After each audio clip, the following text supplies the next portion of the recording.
Австралийн бодит амьдралын хэрэгцээнээс үүсэж олон жилийн турш уламжлагдсан ирсэн нэг шийдэл бий. Тэнд бороо салхи цагаагаар огцом өөрчлөлт бол ингээлийн үзэгдэл. Өглөө нарлаг ойжгаад гинт ширүүн бороо орох нь жиргэлэг зүйл юм. Ийм нөхцөлд малчид, аялагчид, загасчид олон 10 жилийн турш оёлскийн эмх материалаар хийсэн хувцсыг өдөртөн домсч ирсэн. Оёлскийн гэдэг нь байгалийн даавууд тусгай тос шингээж ус нэвтрэхгүй атлаа амьсгалдаг болгосон Австралид үйлссэн уламжлалт материал юм. Оёлскийн бороо салхи тоос шороог үл нэвтрүүлэх ба харин агаар салхийг хадгалж үлддэгт оршино. Тиймээс эрзэн цов шиг дотор талаас хөдрөгдөггүй.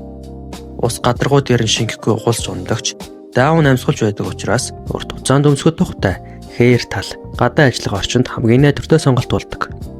Монголын уур амьсгалч гэсэн муу адилхан салхи ихтэй, хуурай, улирлын огцом шилжилттэй. Аялал зугаалга, загасчлал, морь унах, хөдөө гадаа ажиллах үед оёлскийн бод давуу талаа харуулдаг. Оёлскийн бол зүгээр нэг хүрэн биш, байгальтай тэмцэх биш.